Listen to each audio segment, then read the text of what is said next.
Welcome back to Hawkins, where nostalgia curdles into nightmare and the supernatural refuses to stay buried. Stranger Things Season 4 is the perfect storm of trauma, friendship, and terror. Here's how the season shatters the heroes we love, tests every bond they've built, and sets the stage for a finale that promises nothing short of apocalyptic. A bloody beginning. The season opens with a haunting flashback to 1979 inside Hawkins' lab. Dr. Martin Brenner's twisted experiments on psychic children spiral into horror when a massacre wipes out every subject except 11. The chilling scene sets the tone for everything that follows, linking her traumatic past to the very birth of the Upside Down. Flash forward to 1986, 8 months after the fiery Starcourt Mall battle. Joyce Byers, Will, Jonathan, and 11 have traded Hawkins for sunny California, chasing a quiet new start. But peace doesn't last long.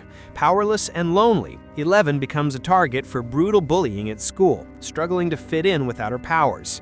Meanwhile, Joyce receives a mysterious Russian doll concealing a shocking message. Jim Hopper is alive. Hawkins under siege. Back home, the rest of the gang is trying to move on. Mike and Dustin dive into the Hellfire Club, a Dungeons & Dragons group led by the eccentric metalhead Eddie Munson. Lucas, desperate to fit in with the cool kids, joins the basketball team, straining old friendships. Max, still drowning in guilt over her brother Billy's death, shuts everyone out. But Hawkins doesn't stay quiet for long. Cheerleader Chrissy Cunningham begins suffering terrifying hallucinations. Flickering lights, eerie whispers, and the toll of a phantom grandfather clock. When she visits Eddie to buy drugs, she's gruesomely murdered by an invisible force that twists her body mid-air. The town descends into panic, and Eddie becomes the target of a full-blown cultish hysteria, echoing the real-life satanic panic of the 1980s. Vecna, the new face of horror. Dustin and his friends soon realize they're facing something far more sinister than before. Their new predator, whom they dub Vecna, doesn't just kill, he feeds on trauma and guilt, targeting those haunted by their past. When Max begins showing the same symptoms as Chrissy, the danger becomes terrifyingly personal. Elsewhere, Nancy Wheeler and Robin Buckley dig into Hawkins' dark history, uncovering the tale of Victor Creel, a man institutionalized in the 1950s for murdering his family under eerily similar circumstances. But when they visit him, they discover a horrifying twist. The killer wasn't a demon, it was Victor's own son. Hopper's return. Far from Hawkins, a parallel story unfolds in the frozen wastelands of Kamchatka, Russia. Hopper, miraculously alive, has been enslaved in a brutal Soviet prison. With the help of a sympathetic guard, Dmitry Antonov, nicknamed Enzo, he hatches a daring escape plan. Meanwhile, Joyce and Murray set off on a risky rescue mission to Alaska, only to be double-crossed by a smuggler named Yuri.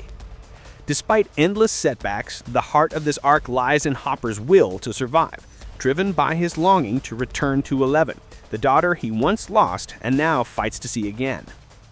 11's journey of rediscovery. Back in the US, 11's breaking point comes when she lashes out at her bully Angela during a roller skating incident, landing herself in police custody. Dr. Sam Owens rescues her and warns of a new threat looming over Hawkins. He persuades her to join the secret Nina project in Nevada, where none other than Dr. Brenner, her papa, awaits. Using sensory deprivation tanks, Brenner and Owens force 11 to relive her buried memories, and what she discovers is devastating. The kind orderly she once crusted, Henry Creel, was actually Brenner's first subject, 1. When 11 rejected his vision of a psychic uprising, she witnessed the true depth of Henry's hatred for humanity. In a violent confrontation, she fought back, banishing him into the Upside Down, where he transformed into the monstrous Vecna. It's a revelation that reframes everything we thought we knew. Vecna wasn't just another creature from the Upside Down, he created it. Max's fight for her life. Max's struggle becomes the emotional heartbeat of the season. Knowing Vecna has marked her, she writes farewell letters to her friends and visits Billy's grave for closure. There, Vecna strikes. What follows is one of TV's most unforgettable sequences. As Kate Bush's Running Up That Hill blares through her headphones, Max tears through Vecna's psychic prison. and escapes death by sheer force of will. The moment becomes an anthem of resilience, a symbol of hope in Hawkins' darkest hour. Hell breaks loose. As danger escalates, storylines collide. Dustin, Lucas, Nancy, Robin, Steve, Eddie, and Max join forces to locate Vecna's gates. Deadly rips between their world and the Upside Down, created with each murder. Mike, Will, Jonathan, and Argyle team up with Susie to track down the Nina Project and rescue 11. In Russia, Hopper and his fellow inmates face a Demogorgon in a brutal gladiator fight for the amusement of the guards. Using fire, he fends off the beast just as Joyce and Murray swoop in to save him, their long-awaited reunion bursting with relief and emotion. Back in Hawkins, a witch hunt begins, as Jason, Chrissy's vengeful boyfriend, turns the town against the satanic Hellfire Club. The teens mount a desperate plan. Nancy, Robin, and Steve descend into the Creel house, while Eddie and Dustin lure Vecna's monsters away in a heroic diversion. The battle for Hawkins. 11 tries to escape the compound to help her friends, but Dr. Brenner sedates her, his twisted vision still far from over. Before he can regain control, military forces storm the area, fatally wounding him. In his dying moments, Brenner tearfully seeks forgiveness he doesn't deserve. Finally free from his control, 11 escapes and reunites with Mike, Will, and the others. Together, they prepare for 11 to enter Max's mind To battle Vecna in the psychic realm. At the same time, her friends fight his physical form in the Upside Down. The cost is devastating. Eddie, determined not to run the stunt, sacrifices himself after performing a brave metal concert in the Upside Down, giving Dustin one last smile before the creatures swarm him. The moment cements Eddie as the show's ultimate underdog hero. In Russia, Hopper, Joyce, and Murray Destroy the Demogorgons. weakening Vecna across dimensions. Back home, Max faces Vecna head-on, but is overpowered. Her bones snap, her eyes glaze over. Her body goes limp. In an agonizing moment, 11 reaches her through sheer love and willpower, restarting her heart. But Max's mind remains gone, trapped in the void.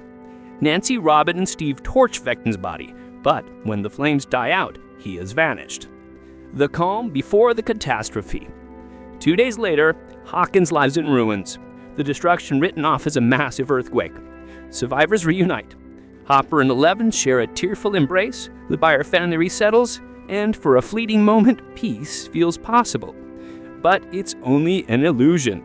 When 11 reaches out to Max's mind, she finds nothing, only endless blackness. Will confides that he can still feel Vecna, alive, watching, waiting. The air grows cold. In the final horrifying scene, the group stands on a hill as ash falls like snow. The horizon splits open and the Upside Down seeps into their world. Stranger Things Season 4 deepens the mythology, setting the stage for the ultimate endgame. If you enjoyed this recap, hit like and subscribe to First Curiosity, because for the kids of Hawkins, the final battle has only just begun.